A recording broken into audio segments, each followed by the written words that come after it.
Headline edition, July 8, 1947. The Army Air Forces has announced that a flying disc has been found and is now in the possession of the Army. Army officers say the missile, found sometime last week, has been inspected at Roswell, New Mexico, and sent to Wright Field, Ohio, for further inspection. In essence, it was very simple to the effect that we had in our possession a flying saucer. It was found on a ranch up north of Roswell. It was being flown to General Ramey's office, that being the next higher command. That was the 8th Air Force, and that was the end of it. I meant that they put all the hunks and pieces in I think it was at that time, C-54 aircraft that they loaded up primarily with the material, and that the airplane was flown. The material was not flown. That was pretty well orchestrated. I think the thought of handling it that way came down from Washington through channels, and we were told that we were all wrong, that it was just a weather balloon. That was the only thing that I think we heard was, well, that's the end of that story. Shouldn't have printed all that to start with, and this type of thing. These things happen when you've got a whole bunch of rank going way above you, and you're just a little first lieutenant down on the bottom of the pile. There was lots and lots of cover-up. I can't verify that. My sincere feeling is that the thing was something from outer space, and we decided that, I say we, the military decided that our public may not accept it very graciously. Something coming from outer space and hitting our own Earth, it's a little bit hard to get a lot of the people to accept it. Well, our mortuary had the contract for all military services out at the Roswell Army Airfield. And this gentleman called and said he was a mortuary officer at the base. He needed some information. And I said, what do you need? And he said, how many hermetically sealed infant caskets do you have? 3.5 to 4 foot in stock? And I said, we don't have any. How long would it take you to get them? And I said, well, I can call Amarillo by 3:30 this afternoon and have them in here in the morning. I said, what's going on? He said, that's not important. I said, well, it is important also. But anyway, all the doctors and nurses that were stationed here in that area and everything that were stationed here permanently were given orders not to report. Because my understanding and everything later on that came that the reason for that being that these were all specialists and they were all sent in from Wright-Patterson.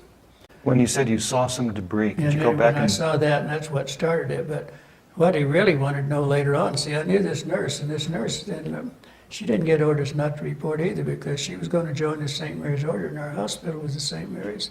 There were 2 pathologists. I understood they were from Wright-Patterson. They were not doing an autopsy. They were examining what was brought in from the Roswell crash, what we call the Roswell crash. And the reason that she started out the door, and then they said, Lieutenant, we still have to have some help. And this is what you're going to do. And they wanted her, and so they'd take a forceps and turn a hand. She'd say 4 fragile fingers, so many centimeters, and all this kind of stuff. And she said she wasn't in there over 20 or 30 minutes at the most.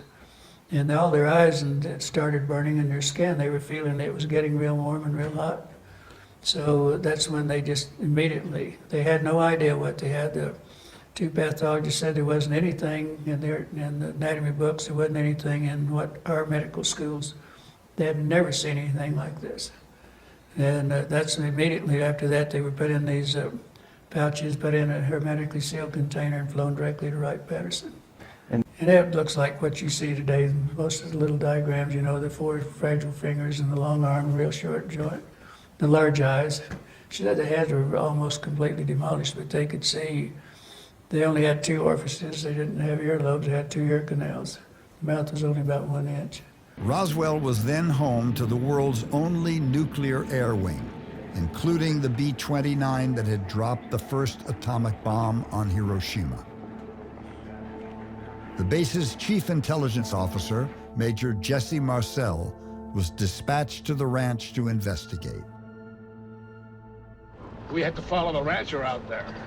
With just verbal directions, we never would have found it. Marcel and another officer were the first military to arrive at the crash site. They came upon an expanse of unrecognizable debris strewn across an area the size of a dozen football fields. There was so much of it. It was scattered over such a vast area. We found a piece of metal about a 1.5 to 2 feet wide and about 2 or 3 feet long.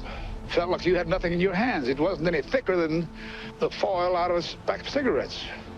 The thing about that got me is that you couldn't even bend it, you couldn't dead it. Even with a sledgehammer would bounce off it.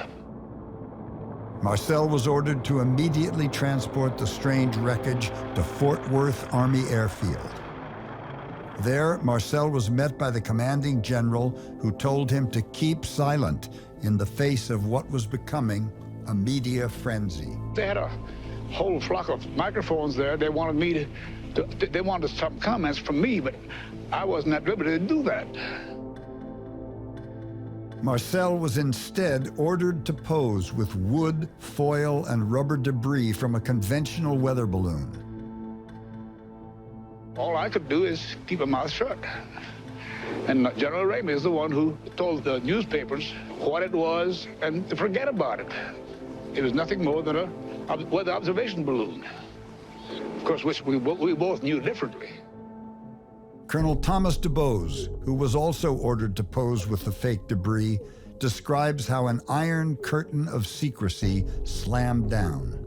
This is the highest priority you could exhibit, and you will say nothing. More than top secret, as he said it. Beyond that, this is the story we're going to tell the public. It was a cover story, the balloon part of it. In order, we don't have any more inquiries about what we picked up on the desert. In September 1994, the Air Force issued its response, the Roswell Report, case closed.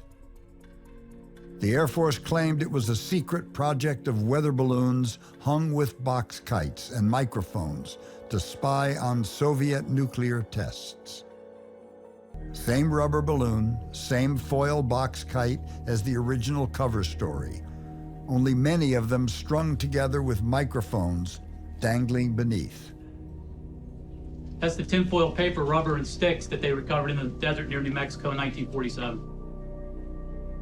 The Air Force, nearly 50 years later, was basically telling the same tale. That the top security personnel of the world's only atomic bombing wing really had mistaken this rubber, wood, and tinfoil for a crashed flying saucer. Being an intelligence officer, I was familiar with just about all materials used in aircraft and in our air travel. This is nothing like that. It was not anything from this earth that I'm quite sure of. My suspicion is that the Roswell incident did happen, and something maybe not from our universe went down there. And we should allow the American people to make a judgment on what that might have been by disclosing. I mean, this is probably the most blatant case of overreaction to what is national security. The public has a right to know.